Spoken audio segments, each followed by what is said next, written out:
souverain, maître de l'univers, daignez regarder d'un œil favorable ceux qui sont ici assemblés devant vous pour veiller au bien-être et à la prospérité de notre municipalité. Avis de convocation ayant été dûment signifié à M. le maire Jean-Guy Desrosiers et au conseiller M. Jean-Paul Boivin, M. Gaston Caron, M. Michel Coulombe, M. Michel Mercier, M. Michel Paquette et M. Rémy Langevin. Une séance ordinaire du conseil municipal de la ville de Montmagny se tient à l'hôtel de ville ce lundi 1er octobre 2012 à 20h.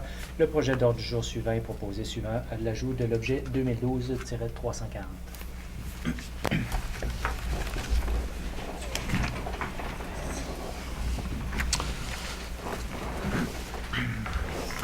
Merci, Monsieur le greffier. Permettez-moi de souhaiter la bienvenue aux gens qui sont en salle et souhaiter la bienvenue les gens qui nous écoutent à la maison aussi. C'est une soirée particulière ce soir. C'est une soirée où il y a des orientations qui nous seront données ou des décisions qui nous seront communiquées par le greffier. Donc, pour débuter, je prendrai quelqu'un pour proposer l'ordre du jour. Monsieur Coulombe, appuyé de Monsieur Boivin. Est-ce que c'est adopté? Je profite de la séance publique, M. le maire, pour déposer différentes listes. Donc, la première est le rapport des dépenses autorisées en vertu du règlement décrétant les règles de contrôle et de suivi budgétaire, soit celui qui prévoit une délégation du pouvoir de dépenser selon une politique d'achat, pour la période finissant le 27 septembre 2012. Également, je dépose la liste datée du 1er octobre 2012 énumérant les personnes engagées en vertu du pouvoir délégué au directeur général conformément à l'article 73.2 de la loi sur les cités et villes.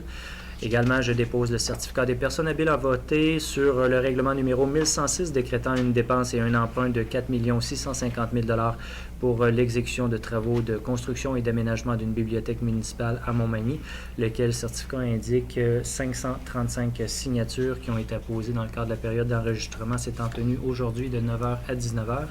Et finalement, je dépose le registre daté du 27 septembre 2012 énumérant les occupations du domaine public autorisées en vertu du règlement numéro 1066 concernant l'occupation du domaine public de la ville de Montmagny. Concernant les différents dépôts, comme à l'habitude, le dépôt des rapports des dépenses a été analysé par les gens du conseil municipal. Et si on le dépose ici en salle, c'est parce que les réponses ont été données et c'est conforme aux dépenses. Le dépôt des personnes engagées, c'est surtout des personnes qui ont été engagées pour la surveillance de la piscine de Guylaine Cloutier, comme ça se fait toutes les années. Il faut renouveler régulièrement ces engagements.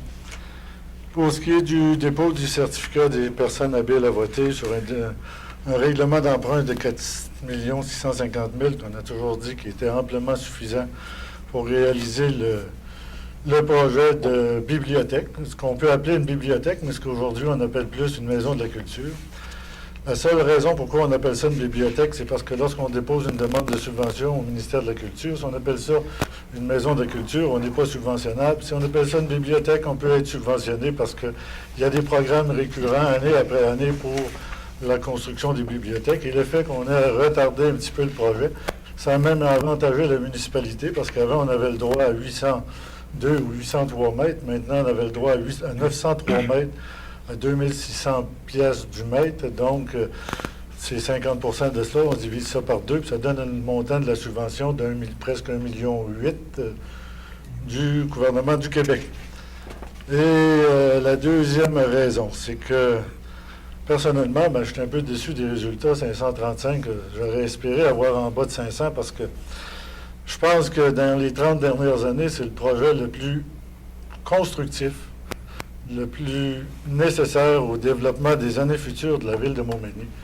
Je pense que lorsqu'on veut attirer des nouvelles familles, qu'on veut retenir les familles que nous avons, qu'on veut retenir les jeunes, éduquer la jeunesse, une bibliothèque et un entrepôt de volume, c'est deux choses différentes. Les gens qui pensent qu'on n'avait pas évalué les coûts dans une autre institution, ça avait tout été évalué. Il y a même des salles de spectacle qui avaient été, des projets de salles de spectacle qui avaient été discutés dans le temps avec l'école secondaire.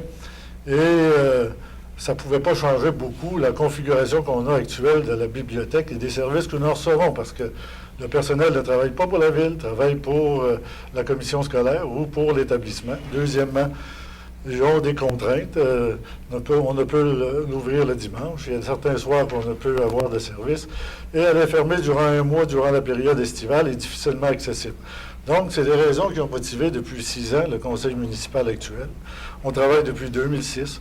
La première acceptation par le ministre a été en 2007. au montant de 867 000 qui avait été réservé pour la bibliothèque dans le temps. La raison où on n'a pas développé le projet, c'est parce qu'on cherchait l'endroit idéal pour la localiser. L'endroit, quand on a parlé de la planification de place de l'église, planification de place de l'église contenait la bibliothèque, mais contenait aussi le marché public, le réaménagement, la construction de maisons, l'agrandissement de la maison des Chênes et l'achat du presbytère par la municipalité, ce qui venait enlever un fardeau à la fabrique, qui avait de la difficulté à conserver leur presbytère et de le maintenir en état opérationnel, donc un fardeau qui pouvait être partagé parce qu'on avait des besoins communs. Ça, c'est des raisons de base qui ont motivé le conseil municipal à prendre une décision au sujet de la construction d'une maison de la culture ou d'une bibliothèque. Parce que c'est complètement différent, je l'ai dit l'autre fois à la séance publique. Lorsqu'on a une maison de la culture ou une bibliothèque dans le sens qu'on voulait la construire, c'est un lieu de rassemblement pour les gens. Ça peut servir autant aux personnes âgées qu'aux jeunes bouts de chou, parce que le samedi matin, on peut faire des initiations, on peut faire des petites pièces de théâtre, on peut initier les gens à différents types de culture, que ce soit la lecture, que ce soit le cinéma, que ce soit le théâtre, la peinture, la musique et tous ces éléments-là. On peut organiser des événements à l'intérieur d'une bibliothèque. Je parlais justement en fin de semaine avec une maire de Baie-Saint-Paul qui, eux, ont construit, il y avait une bibliothèque scolaire, ils ont construit une bibliothèque voisine de l'église chez eux. Aujourd'hui, il n'y a personne de Baie-Saint-Paul qui quitterait la bibliothèque actuelle pour retourner dans la bibliothèque antérieure, dans la commission scolaire. Et une bibliothèque scolaire, ça répond à des besoins scolaires. Une bibliothèque publique, ça répond à une multitude de besoins pour la population. C'est complètement différent. Après la lecture des résultats, 535 personnes, je trouve que c'est pas beaucoup de monde pour décider pour 9650 électeurs dans une municipalité. Je trouve que ça nous guide vers une deuxième étape, parce que je pense pas qu'on doive jeter la serviette immédiatement. Je pense pas qu'on doit jeter la serviette. On va évaluer les coûts, les délais et l'ensemble des solutions, parce qu'il peut y avoir plus qu'une solution. Il peut y avoir une solution de référendum, il peut y avoir d'autres types de solutions potentielles, parce que, honnêtement, nous, ici au Conseil, on est persuadés que pour le développement futur de notre municipalité, parce que quand on est un conseil municipal, il faut regarder un petit peu plus haut que la majorité des gens. Peut-être c'est pour ça que des fois qu'on nous considère dans un autre monde, mais on n'est pas dans un autre monde parce qu'il faut planifier notre municipalité en fonction du futur et non pas en fonction du présent et non pas en fonction de ce qui s'est vécu dans le passé. On peut avoir un œil sur le passé, mais en ayant une orientation dans le futur. Tout ce qui concerne notre environnement, notre développement économique, notre développement culturel, c'est important aussi, là. Je veux bien croire au développement sportif, là. Ça, c'est un élément. Mais quelqu'un de bien structuré, habituellement, il y a un équilibre entre le développement sportif et le développement culturel, puis l'ensemble du développement de sa personnalité. Comment on peut faire percevoir à des jeunes enfants qui peuvent avoir des talents pour faire de la peinture? Comment on peut faire voir à des jeunes enfants qui peuvent avoir du talent pour faire de la musique? Comment on peut faire voir à des enfants qui peuvent avoir du talent pour faire du théâtre si on ne les met pas en contact avec ces éléments-là? Une maison de la culture, ça permet de faire ça.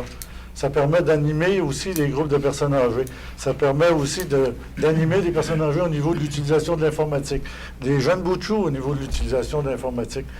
Moi, j'en ai vu plusieurs bibliothèques et j'en ai visité plusieurs. Puis quand on voit les jeunes enfants sur les petites tables en train de faire de la gouache puis de peinturer, puis leurs parents font de l'informatique en haut, je pense que c'est une bonne activité familiale. Donc, nous, ce qu'on voulait pour la ville de Montmagny, c'est cela. Et personnellement, moi, je ne fais pas ça pour gagner mes élections, pour faire d'autres choses, parce que je crois au développement de mon milieu. Je crois que les citoyens de Montmagny ont le droit d'avoir des gens qui regardent un petit peu plus haut que la mêlée pour les amener dans une autre dimension de leur développement. Puis, je peux demander à Gaston, parce qu'on est en fin de semaine à la FQM, comment on se fait dire deux fois que la ville de Montmagny, c'est une très belle ville, c'est une ville exceptionnelle, c'est une ville bien organisée, une ville propre, une ville bien aménagée, une ville bien structurée. C'était remarquable, les 3 derniers jours qu'on a passé. Moi, je dis, c'est pas moi qui devrais venir vous visiter, c'est les citoyens de Montmagny qui devraient venir voir comment vous appréciez leur ville, comment on veut se démarquer par rapport aux autres, parce que dans le futur, qu'est-ce qui fera la différence entre une ville restée ici, manger dans ce restaurant-là ou dans l'autre restaurant? Peut-être que dans l'autre restaurant, c'est pas la qualité de la nourriture, c'est juste l'accueil des citoyens ou des employés. Peut-être l'accueil des employés va faire qu'on va aller dans le restaurant où on mange peut-être un petit peu moins, mais on est mieux accueilli. Donc, une ville comme la nôtre, quand on voudra se démarquer par rapport aux autres villes, parce qu'elle viendra ce jour-là, où on est en compétition. Je regardais la ville de Berthier, qui a une bibliothèque municipale, une municipalité de Berthier, puis qui va l'agrandir éventuellement, leur bibliothèque municipale. Tu sais, la compétition n'est pas nécessairement loin, là. Mais je pense qu'il faut réfléchir quand on fait des choses. Je ne veux pas condamner les gens qui ont voté, parce qu'ils ont eu de l'information qui n'était peut-être pas toujours très, très exacte en leur faisant croire que ça allait coûter cher de taxes. Puis que ça n'avait pas de bon sens comment aller augmenter leur compte de taxes, puis qu'est-ce qu'elle arrivait à leurs taxes. Mais je comprends rien là-dedans, là. Tu sais, on a peut-être 1,7 million de surplus à la ville de Montmagny, là. Quand j'enlève, il en reste peut-être 1,1 million, 1,2 million. On est capable de survivre, puis si on a des moyens difficiles, vous allez voir tantôt, on va approuver un règlement de financement, 2,66 %. C'est loin des peurs que les gens veulent faire à 4, puis 5, puis 6 %. Là. On travaille de nous payer pour qu'on emprunte. Voyons, en tout cas, il faut que je le dise parce que ça me libère. Parce que moi, ça fait 7 ans que j'investis 80 % de mon temps au développement de la ville de Montmagny. Et je trouve ça malheureux quand je n'ai pas développé le lien de confiance que je pensais avoir développé avec les citoyens. Puis ça, je ne fais pas ça pour avoir une autre élection, puis de me faire réélire, puis tout ça. Oubliez ça. J'ai passé cet âge-là de ces batailles de rue-là, moi. Je ne suis pas là pour faire des batailles de rue. Je suis là parce que je crois à mon milieu, je crois au milieu Manu-Montois, puis je crois qu'ils ont le droit d'avoir la même chose que tous les autres milieux. On n'a pas le droit de se permettre moins que les autres. Pourquoi on se permettrait moins que les autres? Pourquoi nos enfants n'auraient pas les mêmes droits que les autres municipalités? Moi, je suis arrivé en 80, il n'y avait pas de bibliothèque. La première question que je vais poser, c'est où la bibliothèque? Il n'y a pas de bibliothèque. Il y a des gens qui arrivent comme moi aujourd'hui, là, qui posent la question. Dans mon livre à moi, il n'y en a pas de bibliothèque. Parce que ce n'est pas le caractère d'une bibliothèque moderne. C'est plus un monastère, une bibliothèque. C'est plus une place où on te cogne ses doigts si tu dis psh, psh, psh. Allez voir. De toute façon. Mais on ne sera pas serviette comme ça. Ça, c'est pas vrai. Que je vais être assez longtemps pour faire le référendum. Inquiétez-vous pas là-dessus, si c'est la décision du Conseil. Peux-tu ajouter un petit peu? Oui. Pour vous dire une chose, M. le maire, c'est que personnellement, je suis tellement convaincu, puis je suis avec vous, puis je vais aller jusqu'au bout. Je pense que mes confrères ont manifesté le même désir, puis que vous n'êtes pas tout seul là-dedans. On est avec vous. On va aller jusqu'au bout. C'est un travail d'équipe depuis 6 ans. Ça fait 6 ans. La première fois qu'on a été reconnu par le ministère, c'est en 2007. Puis ça fait 2 ans et demi qu'il y a 10-12 personnes qui travaillent sur le comité pour monter le dossier. Pas des gens de la ville, là. Des gens, oui, des habitants de la ville, des résidents municipaux. Pas des employés municipaux qui disent qu'il faut se payer ci, il faut se payer ça, là. C'est des gens qui croient en leur développement, puis ils pensent que c'est essentiel à leur milieu. On n'a pas besoin d'avoir l'esprit ouvert, large comme ça, puis d'admirer l'art contemporain pour être capable de dire qu'une municipalité a besoin d'un lieu où se rassembler. Antérieurement, c'était souvent sur le perron d'église. Aujourd'hui, il existe moins... C'est bien beau de se parler par Facebook, par Twitter et tout ça, mais nos amis, on n'a pas de clin d'œil souvent d'eux, hein? On voit juste des interventions, mais les amis, quand on s'assoit et on ferme l'appareil, on est tout seul dans notre salon. C'est pas la même chose. Les gens vont encore besoin de contact humain, de rencontrer des gens, d'aller échanger avec les gens de leur municipalité. La bibliothèque municipale ou la maison de la culture va servir à ça. Oh, M. le maire, tantôt vous avez parlé, j'ai eu l'occasion moi aussi d'être à Québec 2 jours, mais surtout mercredi où c'était le colloque de tourisme municipal. Puis encore là, il y a un paquet de gens qui nous rencontraient. Ah, tu viens de Montmagny? Ah, Montmagny, je suis allé là, puis bon. Et on a remporté, en passant, les gens le savent peut-être tous, là, mais on a remporté le prix du patrimoine. Il y avait 29 villes en compétition et on est sorti le premier. Puis on était finaliste aussi dans la classe de développement économique. Alors, c'est quelque chose. C'est pas toutes des petites villes, là. Tu sais, c'est des villes comme Drummondville, c'est des villes là, qui se respectent. Là. On n'est pas On est à travers... il y avait 450 participants. Il y a des villes du Nouveau-Brunswick, du Québec. Oui. Puis quand on dépose un dossier, l'année passée, on n'a pas déposé. On ne veut pas se vanter, puis parce qu'on avait déjà gagné l'année d'avant. Puis on commençait à se faire souffler dans le dos par les gens quand ils nous voient aller chercher des prix, pas encore les autres.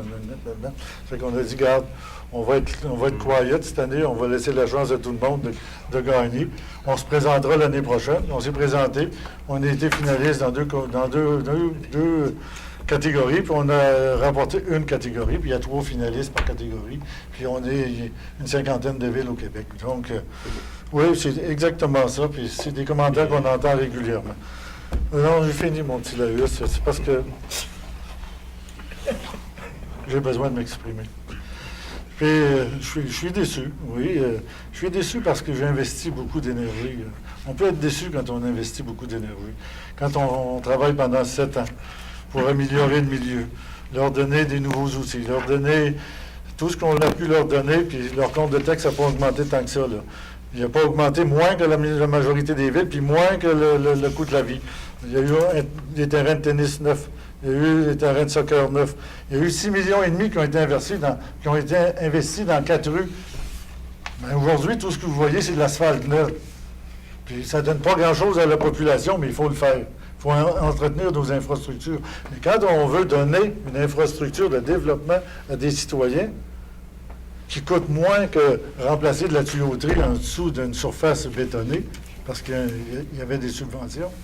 Ça nous aurait pris 5 ans à le faire s'il n'y avait pas eu de subvention. Puis les gens étaient obligés de le payer de leur poche. Puis quand on regarde la mise aux normes de la piscine, l'aréna, on a changé les systèmes de filtration, système d'aération, système de chauffage de la piscine, chauffage de la piscine de Pointe-aux-Oies. On a changé les portes pour leur donner accès aux handicapés à la piscine Guylaine-Cloutier. On a renouvelé le parc automobile, puis là, il est quiet. On a fait l'entretien d'un ensemble de nos bâtisses.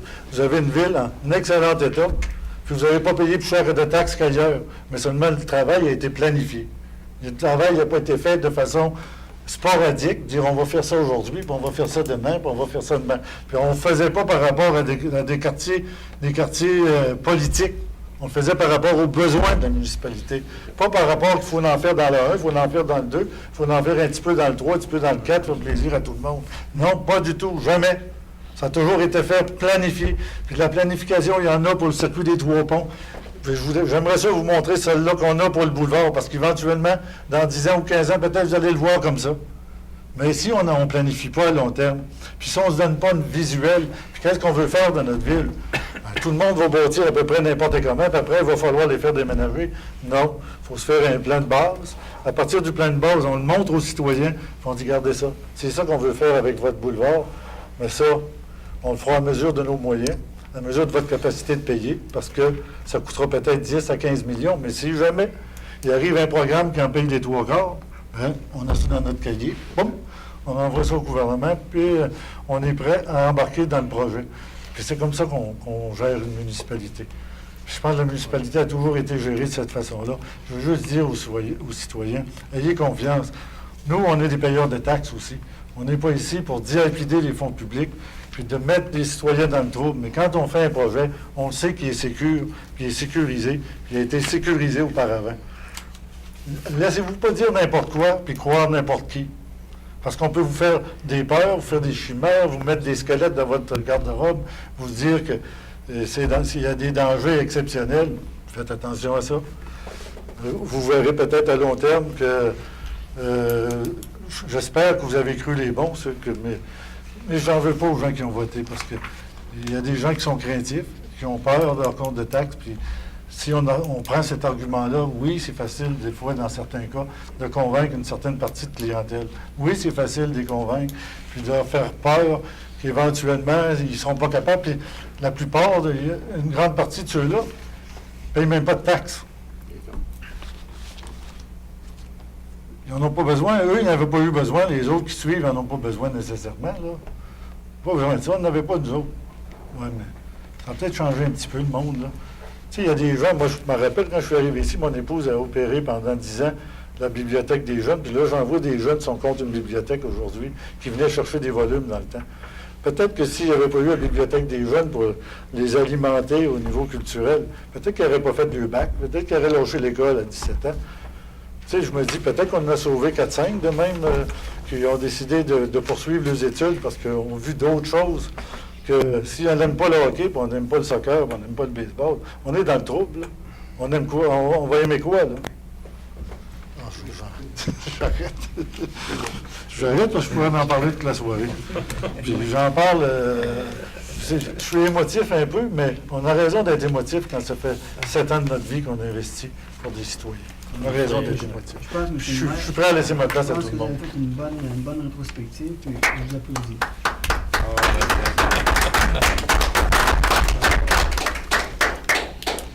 Il ne faut pas passer au côté d'une subvention d'1 800 000 aussi. C'était une autre affaire, ça. Bon, on entrait à la... Oui, M. le greffier, je vous laisse la parole. Suivant le dépôt de ces rapports, la résolution 2012-323 est d'approuver le procès-verbal de la séance ordinaire du 17 septembre 2012. Les membres du Conseil déclarent avoir reçu copie du dit procès-verbal conformément à la loi et en conséquence déclarent l'avoir lu et renoncent à sa lecture. Résolution 2012-324 est de prendre acte du procès-verbal de la réunion du Comité consultatif d'urbanisme en date du 18 septembre 2012 et d'autoriser les services municipaux et ou intervenants concernés à entreprendre les procédures nécessaires découlant des recommandations contenues au dit procès-verbal. Concernant les 2 résolutions, est-ce que j'ai quelqu'un pour proposer? Je propose. M. Paquette, appuyé de M. Coulomb, est-ce que c'est adopté? Adopté. Résolution 2012-325 est que l'émission d'obligations au montant de 3 870 000 soit adjugée à Valeur Mobilière Banque Laurentienne Incorporée, que demande soit faite à ce dernier de mandater Service de dépôt et de compensation CDS Incorporé pour l'inscription en compte de cette émission et que le maire, M. Jean-Guy Desrosiers, et le trésorier, M. André Lévesque, soient autorisés à signer les obligations couvertes par la présente émission, soit une obligation par échéance. Résolution 2012-326 est que les règlements d'emprunt, numéro 903, 945, 959, 978, 1015, 1049, 1075, 1095, 1098, 1030, 1030 une deuxième fois, 1039, 1039 une deuxième fois, 1053, 1053 une deuxième fois et 1051 soit amendé s'il y a lieu afin qu'il soit conforme à ce qui est stipulé ci-dessous, et ce, en ce qui a trait au montant de l'obligation spécifié antérieurement en regard des dits règlements compris dans l'émission de 3 870 000 $, donc que les obligations soient une obligation par échéance, soit datée du 16 octobre 2012, que ces obligations soient immatriculées au nom de Service de dépôt et de compensation CDS Incorporé et seront déposées auprès de CDS. Résolution 2012-327 est que pour réaliser l'emprunt au montant total de 3 870 000 $ effectué en vertu des règlements énumérés dans la dernière résolution, la Ville de Montmagny émette les obligations pour un terme plus court que le terme prévu dans les règlements d'emprunt, c'est-à-dire pour un terme de 5 ans, à compter du 16 octobre 2012. Est-ce que vous avez dit le taux, monsieur? Non, dans la première résolution, effectivement. Les obligations ont été émises après une procédure d'appel d'offres public effectuée par le ministère des Affaires municipales pour l'ensemble des municipalités du Québec en refinancement de règlements d'emprunt. Donc, l'effet de regroupement a l'avantage de donner un taux d'intérêt intéressant sur 4 institutions financières, la plus basse étant de 2,66779 % à Valeur Mobilière Banque Laurentienne Incorporée. En haut de 100 000 $, il faut toujours aller vers le ministère des Affaires municipales pour aller en règlement d'emprunt. On ne peut pas le faire directement avec les institutions locales ou aller normalement nous-mêmes en règlement d'emprunt. Et ça, c'est du refinancement, souvent à chaque 5 ans. Dans 5 ans, vous allez voir revenir si la dette n'est pas épuisée. On va refinancer ces règlements d'emprunt-là. Mais pendant 5 ans, les gens vont payer 2,67 %. Donc, 2,67 % sont payés 4 ou 5 avant. Ça libère des fonds pour permettre d'opérer et d'emprunter de façon différente pour faire autre chose. Quand on investit dans une ville, oui, il faut limiter les dépenses, mais il ne faut pas limiter les investissements parce que c'est important, ça fait partie du développement. On peut s'empêcher, mais on ne peut pas s'empêcher de dépenser si on l'investit de façon à réenchérir le secteur public. C'est un Français qui disait ça en fin de semaine parce qu'ils ont la même dynamique, mais il dit faut pas arrêter d'emprunter, faut faire une meilleure sélection des emprunts.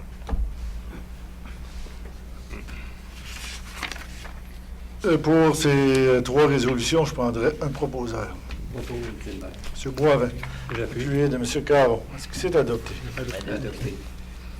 Résolution 2012-328 est d'accorder à la Corporation Marché public du Centre-Ville de Montmagny incorporé un montant de 46 000 à titre d'avance de fonds pour permettre à cet organisme d'acquitter des factures liées au projet d'aménagement du marché public, cette avance pouvant être versée par tranche selon les besoins de l'organisme et est conditionnelle à ce qu'il s'engage à remettre ce montant à la Ville de Montmagny au moment de la réception de toute somme reçue du ministère de l'Agriculture, des Pêcheries et de l'Alimentation du Québec relativement à la subvention annoncée par ce ministère dans le cadre du volet 3 du programme Diversification et commercialisation en circuit court en région. Résolution 2012-329 est de confirmer le versement de contributions à divers organismes sans but lucratif, totalisant un montant de 2 810 $. Si au niveau de 328, si tout le monde a bien compris, c'est qu'on donne une avance de fonds au marché public pour leur permettre de payer leurs factures en attendant de recevoir la subvention du MAPAC. Parce que souvent, le gouvernement ne rembourse pas aussi rapidement qu'on a des factures à payer.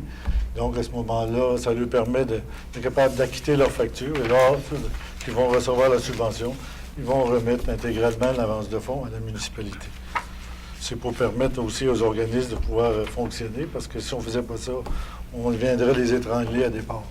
Il faut les laisser leur permettre d'être capables d'au moins payer les factures avant de recevoir l'argent. Parce qu'il faut payer les factures avant de recevoir l'argent du gouvernement. Oui, pour ces 2 résolutions, je prendrai un proposé, M. Langevin, puis de M. Paquette. Est-ce que c'est adopté? Résolution 2012-330 est de reconduire le mandat de Mme Louise Bernard comme membre du conseil d'administration de la Corporation Camping Pointe-aux-Oies Incorporée à titre de représentante du groupe des campeurs usagers du camping conformément aux règlements généraux de cet organisme, c'est-à-dire pour une durée de 2 ans. Résolution 2012-331 est de confirmer à la Société immobilière du Québec l'accord de la Ville de Montmagny pour résilier, à compter de la présente résolution, le bail intervenu entre les parties le 1er septembre 1973 relativement à la location d'une parcelle du lot 171-5-P, maintenant le lot 2 613 629 du cadastre du Québec, circonscription foncière de Montmagny, situé derrière le bâtiment abritant le palais de justice de Montmagny. Donc, pour les 2 résolutions, je prendrai un proposeur. Monsieur Boivin, J'appuie. appuyé de M. Caron. Est-ce que c'est adopté? Résolution 2012-332 est d'autoriser la Société de développement économique de Montmagny via son comité de revitalisation du centre-ville Vieux-Montmagny à utiliser le domaine public, soit la section de la rue Saint-Jean-Baptiste-Est comprise entre les avenues Sainte-Julie et Saint-Magloire, le samedi 27 octobre 2012 pour y présenter des activités dans le cadre de la fête de l'Halloween, conditionnellement à ce qu'ils mettent en place des dispositions permettant d'effectuer la récupération des matières résiduelles recyclables valorisables et qu'ils assurent l'accès aux voies publiques pour les véhicules d'urgence en tout temps pendant la durée de l'événement et de décréter conséquemment une interdiction temporaire à la circulation automobile à cette date de 9h à 18h.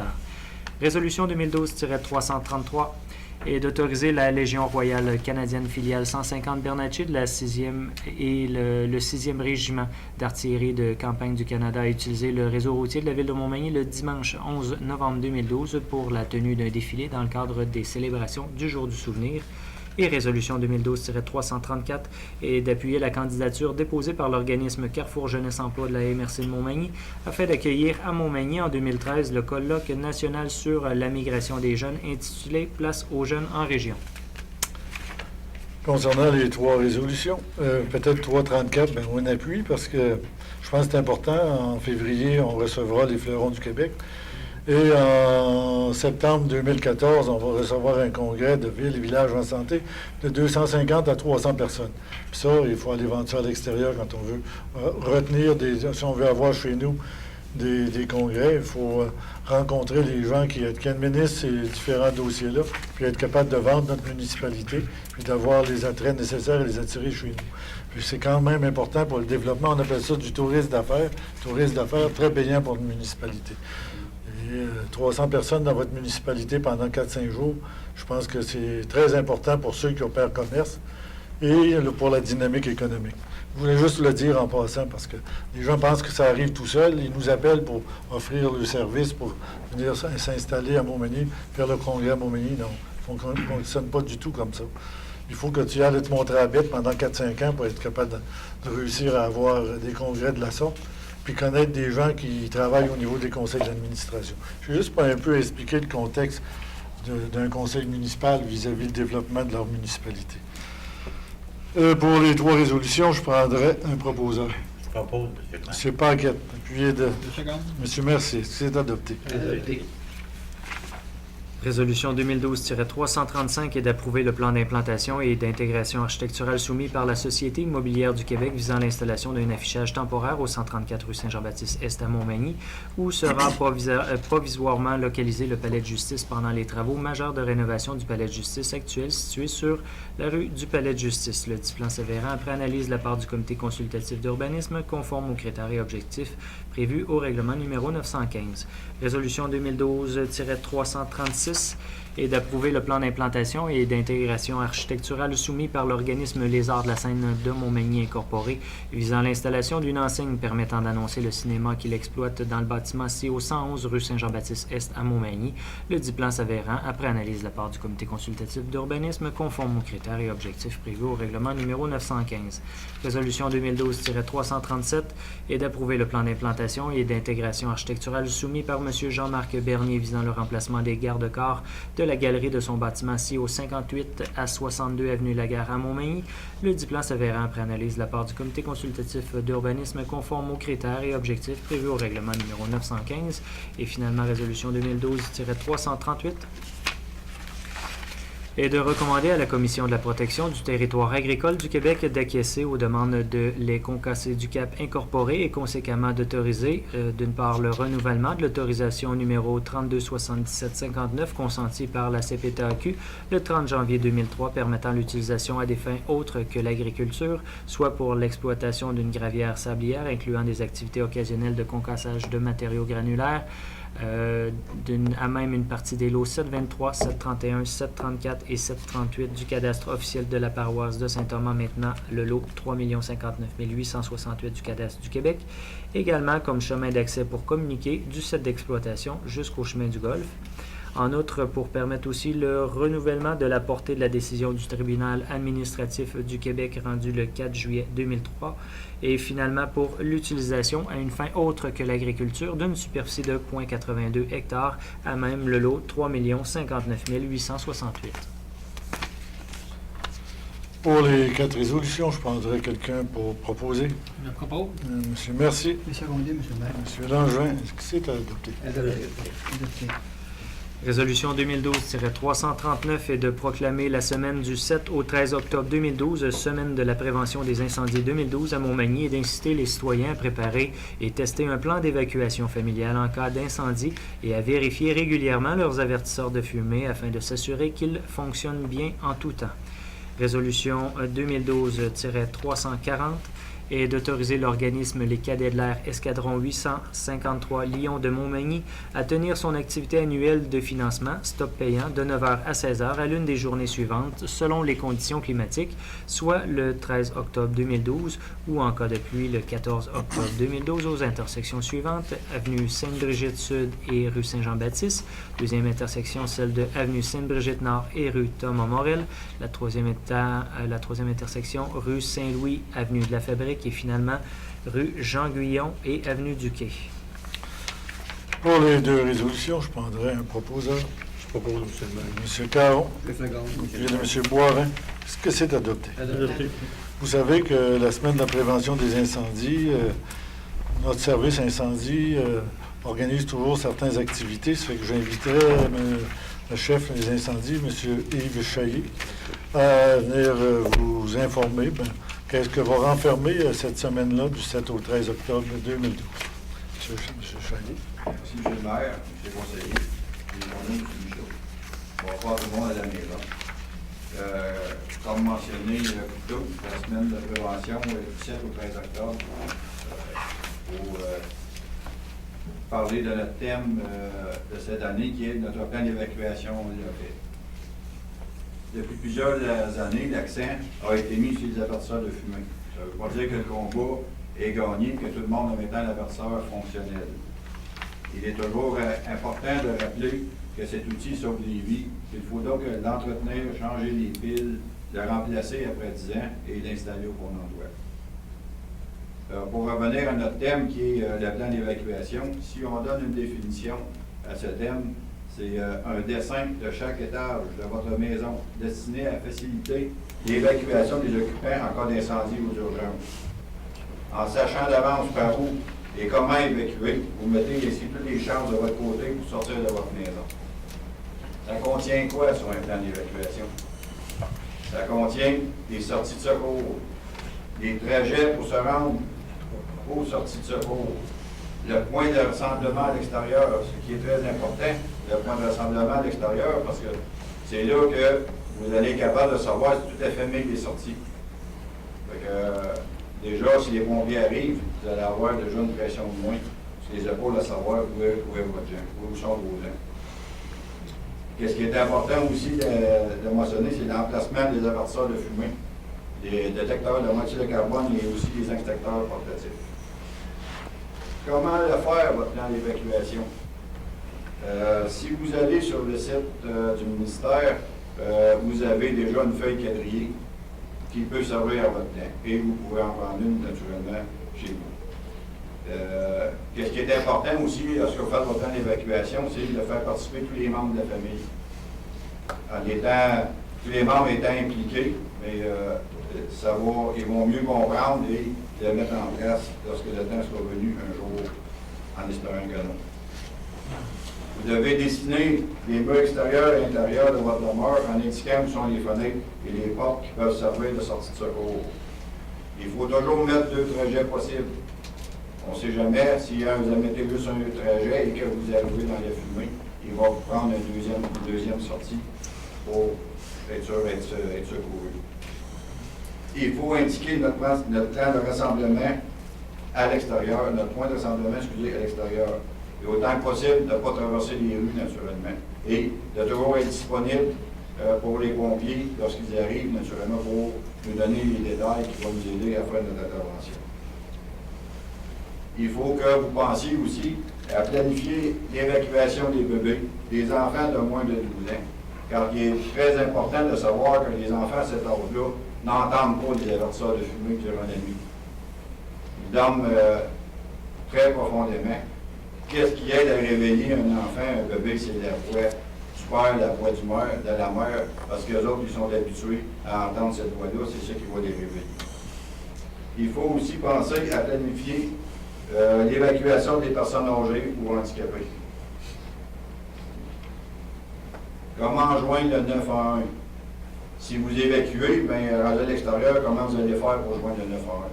Est-ce que vous avez un cellulaire proche que vous pouvez prendre? Est-ce que vous avez un voisin compréhensif? Vous allez réveiller en milieu de la nuit pour appeler? Fait que c'est de penser à comment joindre le 911. Naturellement, mettre le plan d'évacuation à la vue de tout le monde pour s'assurer que, à force de voir les choses, mais ça commence par rentrer et on est concret. Maintenant, lorsque vous avez tout terminé votre plan d'évacuation, c'est préparer votre exercice d'évacuation. Il s'agit de choisir un exercice qui vous concerne, selon votre maison, selon votre emplacement, selon votre point d'évacuation. Déterminer la date et l'heure de votre scénario ainsi que le lieu fictif de votre incendie. Assurez-vous avant que votre avertisseur fonctionne. Il est très important que si vous l'utilisez et qui est connecté à une centrale d'alarme, de les appeler avant, ou 2 heures, pour être sûr qu'ils n'appellent pas le service incendie en urgence. C'est très important ce point-là. Si vous êtes connecté à un système d'alarme, vous faites votre exercice d'évacuation, vous les avertir avant. Vous pouvez trouver toutes ces informations, comme j'ai mentionné tout à l'heure, sur le site de la sécurité civile publique.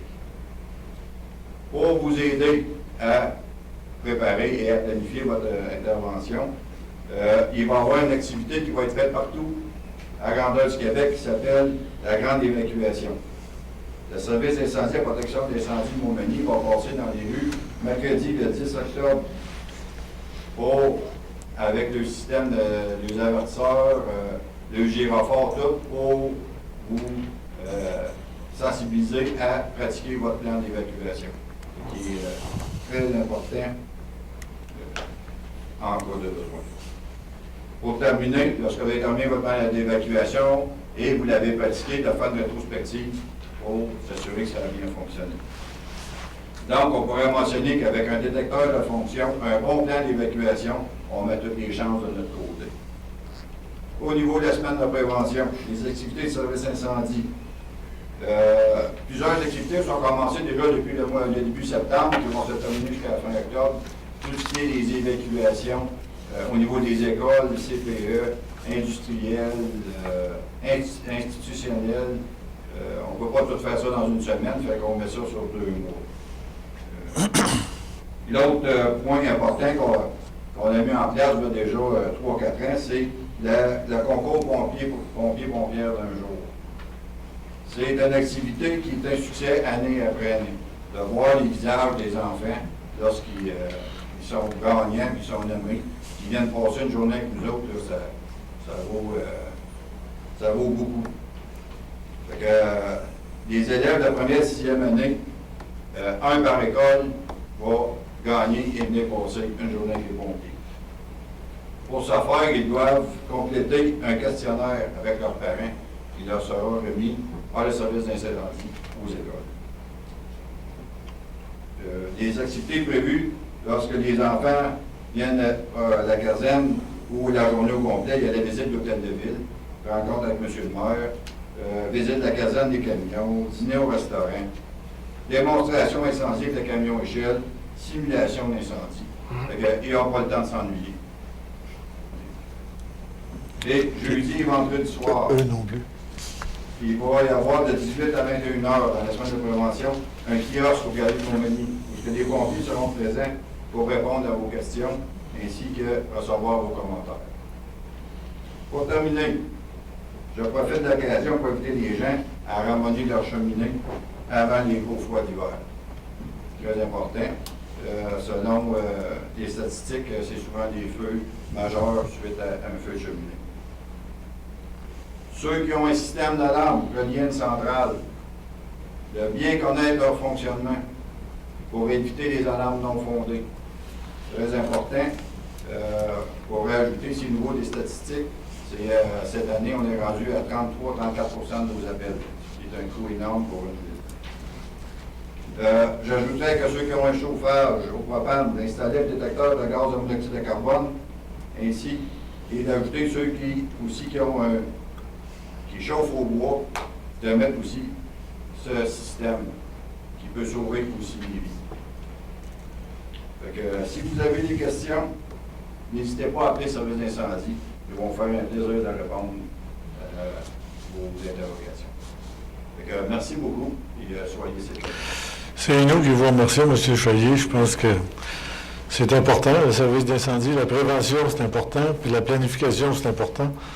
Parce que souvent, nous, le service incendie est essentiel, mais on ne voudrait pas être obligé d'intervenir dans des conditions extrêmes.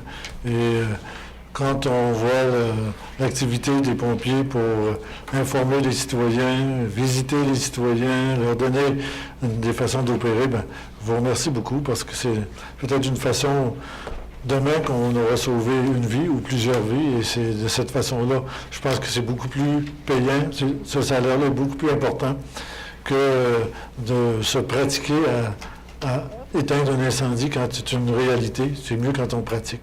On va continuer à pratiquer, à les éteindre autant que possible, ne pas se sentir obligé d'en éteindre parce qu'on aura des incendies majeurs à Montmagny.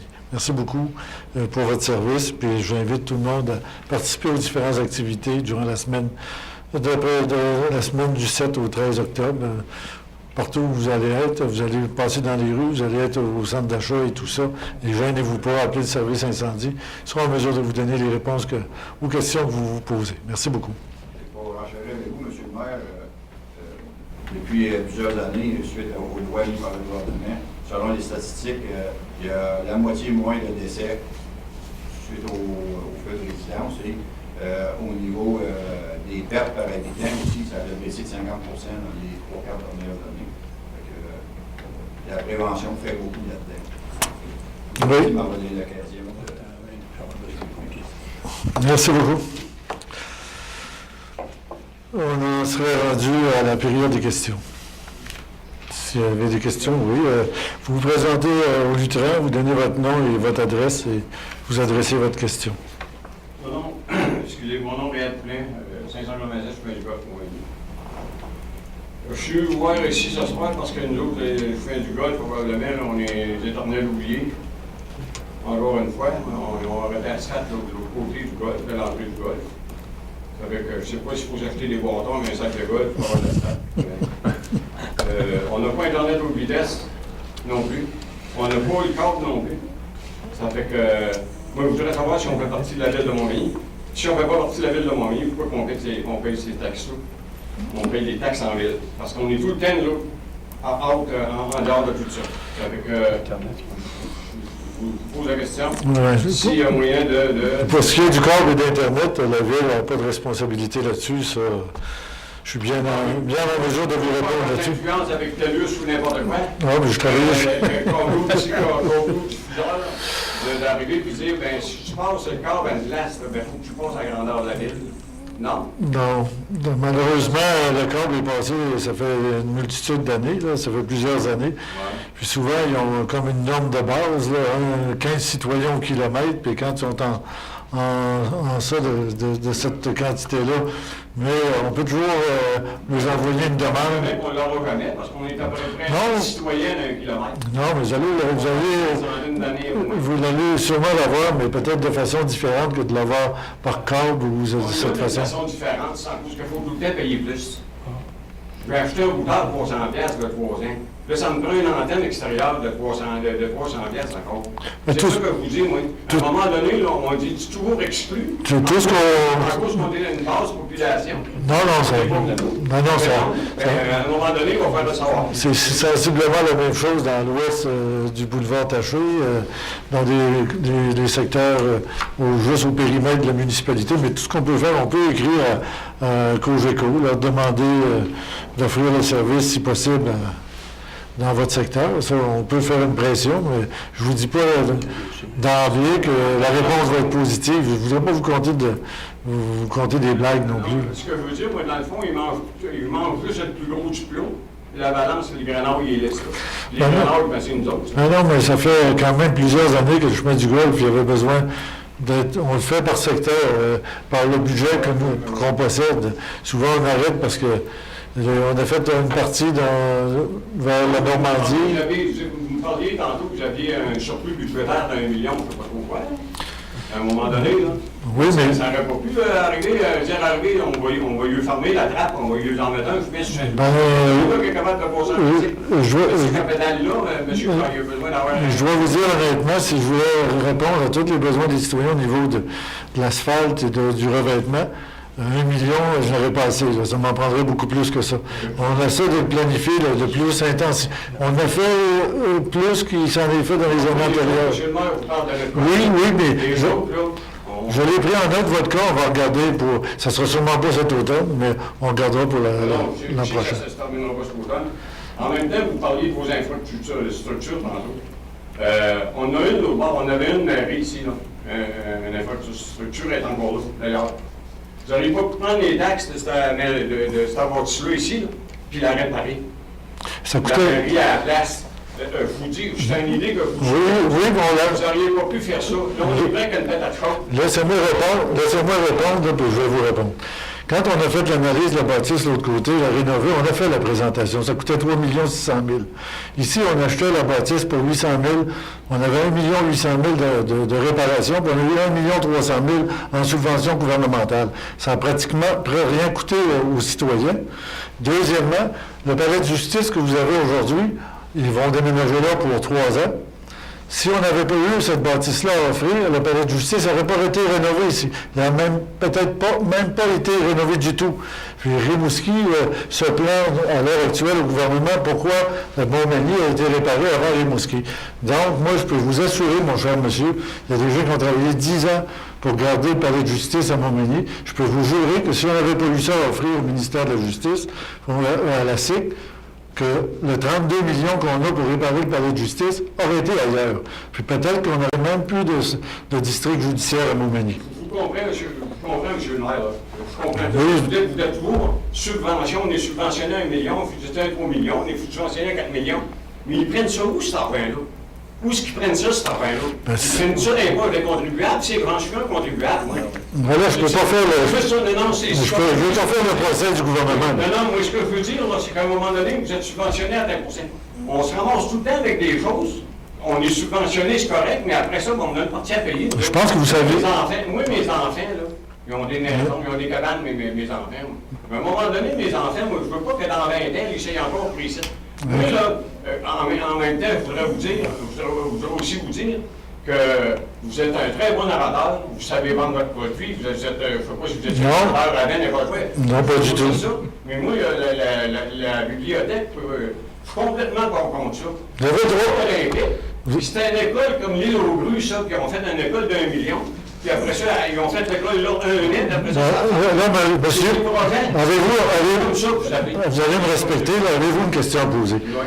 Parce que là, vous faites des commentaires sur toutes sortes de sujets, puis sans avoir l'information. Je suis mes taxes parce que je suis payeur de taxes. Oui, puis on y fait attention, puis on les surveille, vos taxes, mon cher monsieur. Bien, j'espère bien, oui. Oui, on les surveille, puis depuis 7 ans, ils n'ont pas augmenté plus que le coût de la vie, moins que le coût de la vie.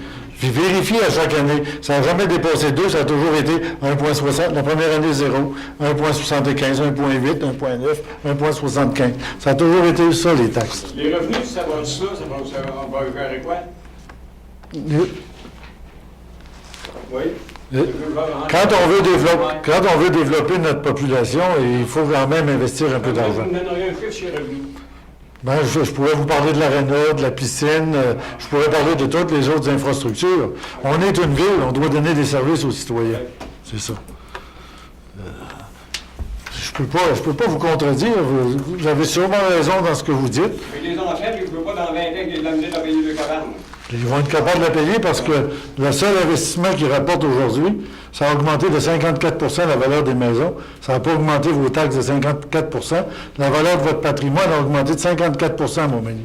Donc, à ce moment-là, si vous avez 54 de plus d'actifs que vous n'aviez il y a 7 ans, ça, c'est important. C'est où ce que c'est, ça? Quand vous allez vendre, vous allez voir où ce que c'est. J'ai rien de ça, donc j'ai rien dans mes poches de ça. Mais si vous allez à la banque, vous l'empruntez, puis vous avez 54 de plus de valeur, on va vous prêter. Si vous ne l'avez pas, on ne vous prêtera pas. C'est toute la différence du monde dans l'économie. Je ne ferai pas On veut remonter le chiffre d'évaluation, c'est pas du pour augmenter un patrimoine. Non, c'est pas nous qui augmentons ça, cher monsieur. Correct. Pas du tout. C'est fait par une firme externe. Vous avez dit ce que j'en pensais, c'est ça. Oui, vous avez le droit à vos opinions. Puis nous, on a le droit aux nôtres. Oui. On a le droit à nos réponses. Vous n'en avez pas non plus. Est-ce qu'il y a d'autres questions? Oui.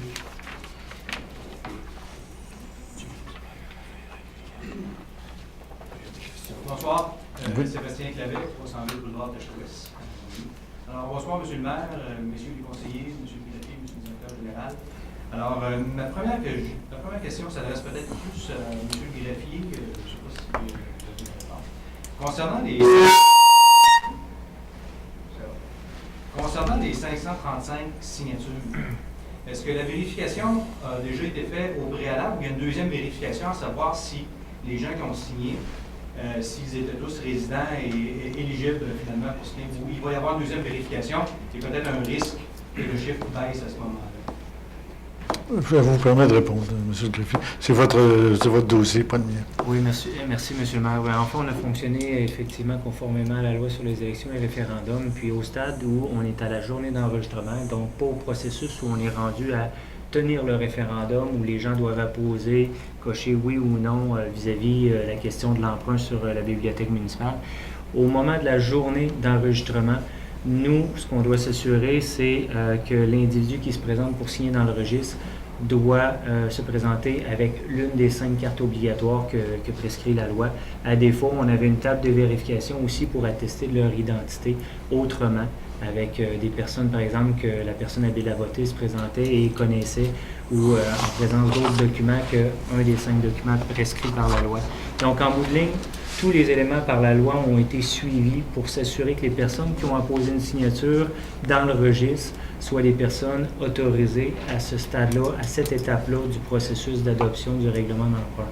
Donc, non, il n'y aura pas de modification au chiffre de 535 qu'on aura compté 2-3 fois avant d'afficher le chiffre qui est définitif en bout de ligne.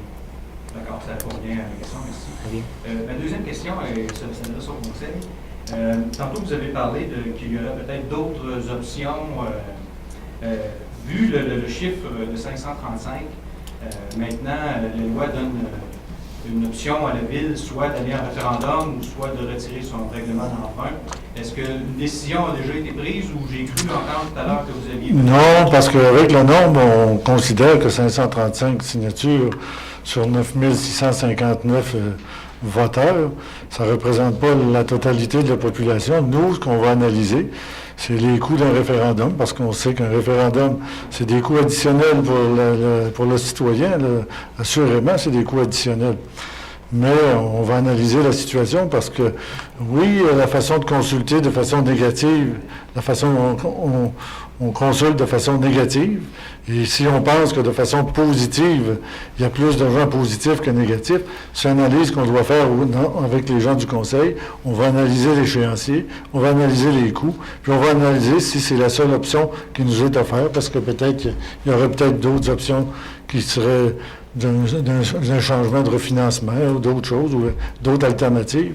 C'est à ce moment-là, on sera en mesure, d'ici les 2 ou 3 semaines, d'être capable de répondre directement à cette question-là quand on aura pris la décision avec les informations nécessaires.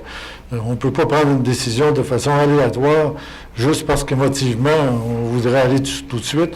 On va analyser la situation, prendre une décision éclairée par rapport au projet. Parce que le projet, il est quand même... C'était quand même un projet intéressant, peu importe l'opinion qu'on puisse avoir, mais on a quand même une population à développer, puis il faut continuer de le faire, puis c'est la seule et unique raison, mais je pense que 535 signatures, c'est pas représentatif de l'ensemble de la population, puis si on veut consulter de façon plus adéquate, bien, on prendra les moyens qu'il faut pour être capable de le faire, tout simplement. Merci. Donc, ma troisième question que vous avez répondu en même temps, c'était à savoir l'échéance de l'élection de conseil 2 à 3 semaines. On va le faire assez rapidement.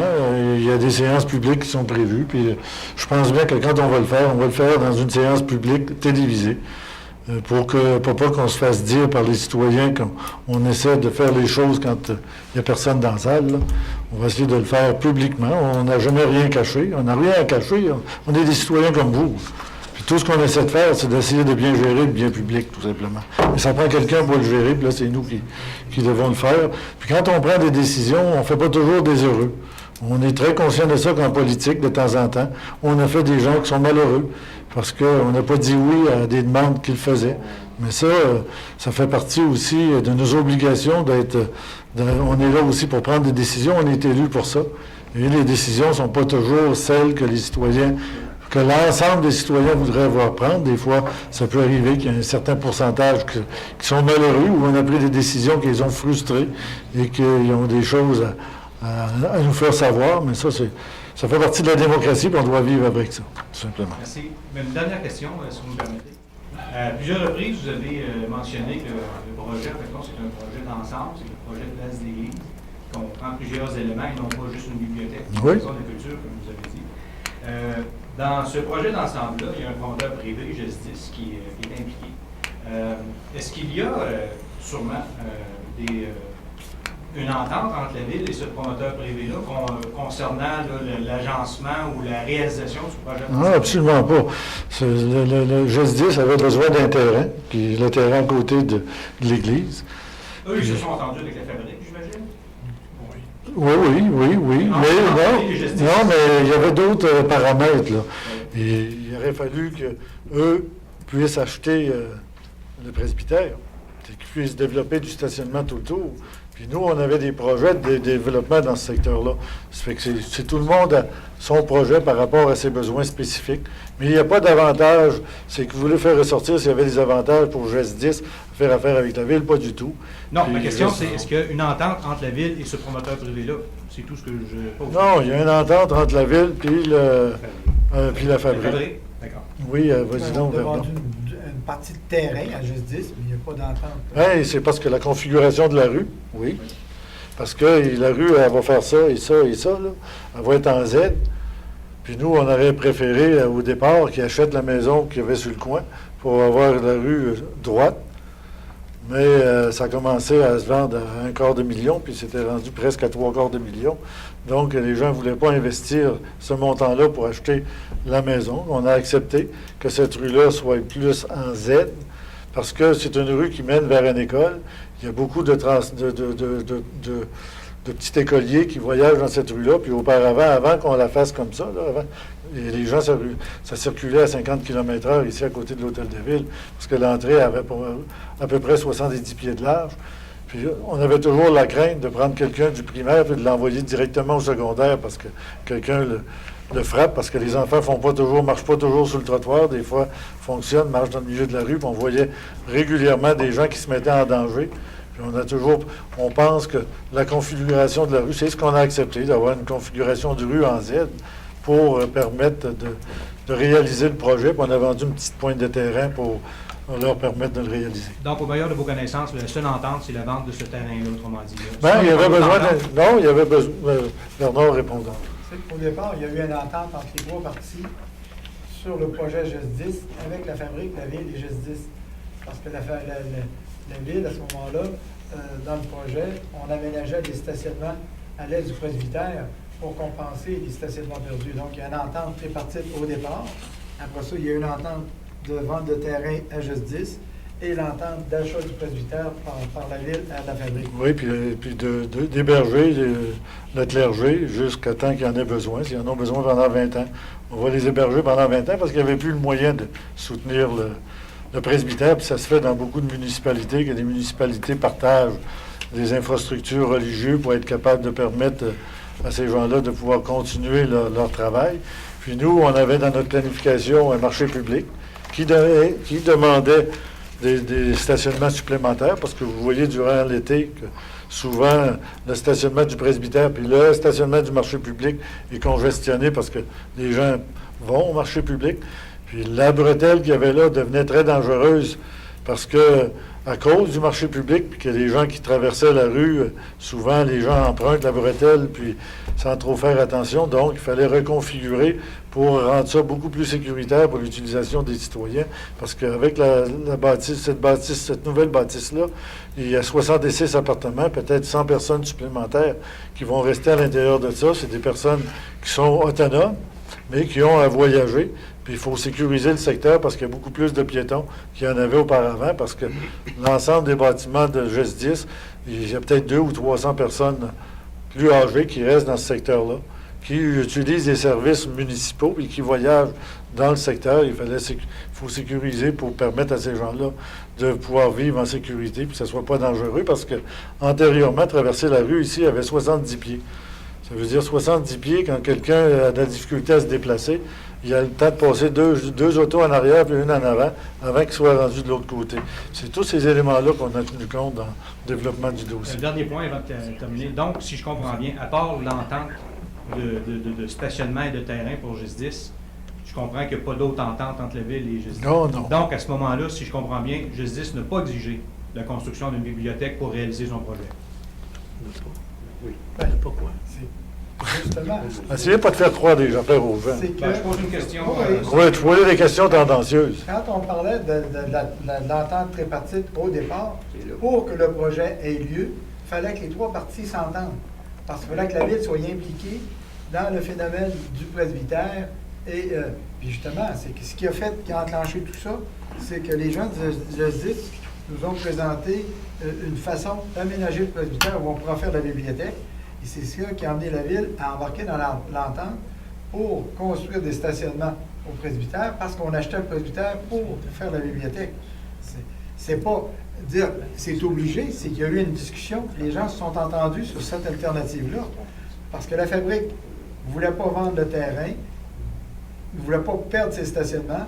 L'alternative, c'était de compenser par d'autres stationnements ailleurs. Et c'est là qu'on était impliqués, parce qu'il y avait l'alternative de mettre la bibliothèque annexée au presbytère. Et c'est là qu'il y a eu l'entente tripartite. Oui, et tout le monde était gagnant-gagnant. Puis je dois vous dire qu'au mois de janvier, c'était pas si sûr que ça que la bâtisse se bâtissait, là.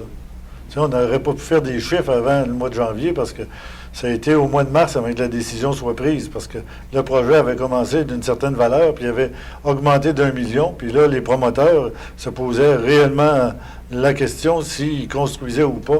Et s'ils avaient trouvé le coût trop dispendieux, puis ils n'avaient pas construit, ils auraient été construire ailleurs, tout simplement, mais accepter que nous, on aurait perdu cette construction-là, parce que automatiquement, il n'y avait pas d'engagement à faire la bâtisse sine qua non, là.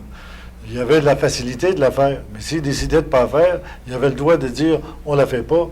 Il n'était pas obligé de la faire, là. C'était une entente entre les trois parties.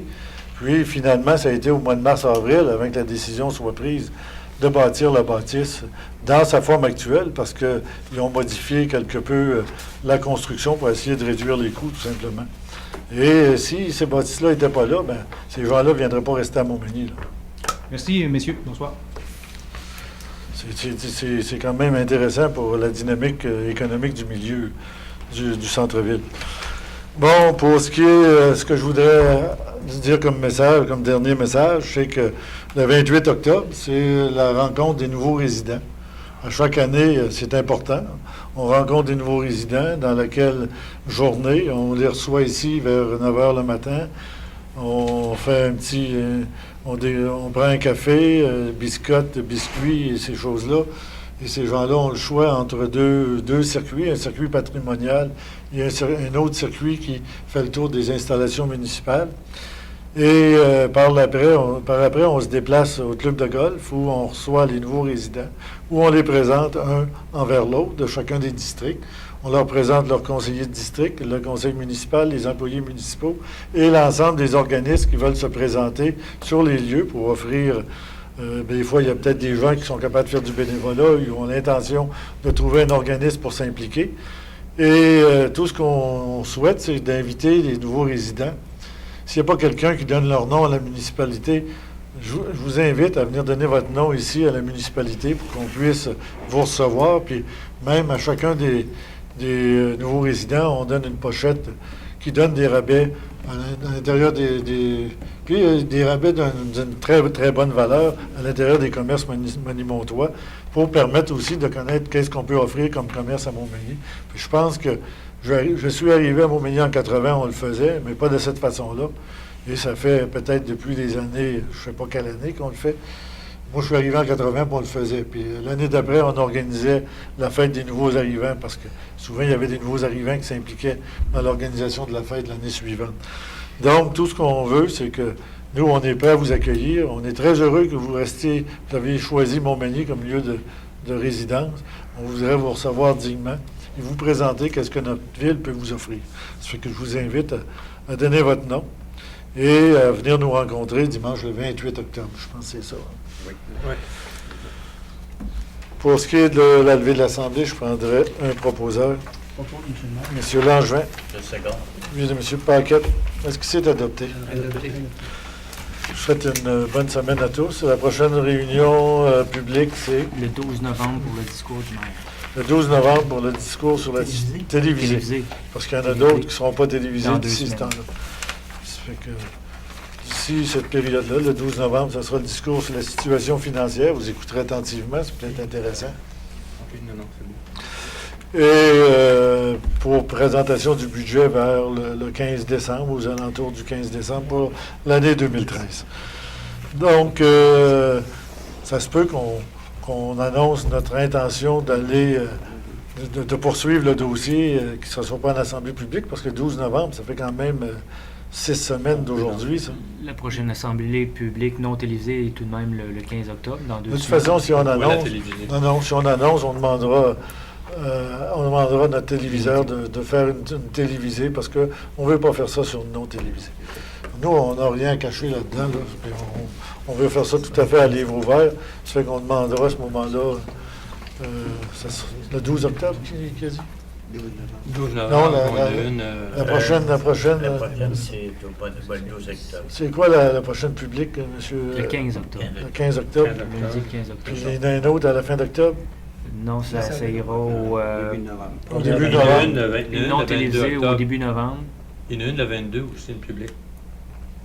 Désolé. Le 15 ou le 22, mais pas les deux. Donc, Donc, le 22, en tout cas. Mais Non, de toute bon, façon, on va aviser les gens. puis sur le site internet, les Si gens c'est le peuvent aller voir 22, les- le 22. le 22, la octobre. décision, le Désolé, 22, la octobre. décision sera prise pour pouvoir donner l'information aux citoyens. Ouais, le 15, c'est le comité. 15 Ouais, c'est le comité, 22. on sera en mesure, il y a une séance de comité le 15, donc on sera en mesure d'en discuter, d'avoir les paramètres des coûts et de continuer sans tirer le chiffon directement dans la poubelle. Bon, merci beaucoup, bonne soirée et bonne semaine à tous. Puis on espère que vous allez être en santé pour la prochaine télévisée qui sera le 22 octobre prochain. Merci beaucoup, bonne soirée.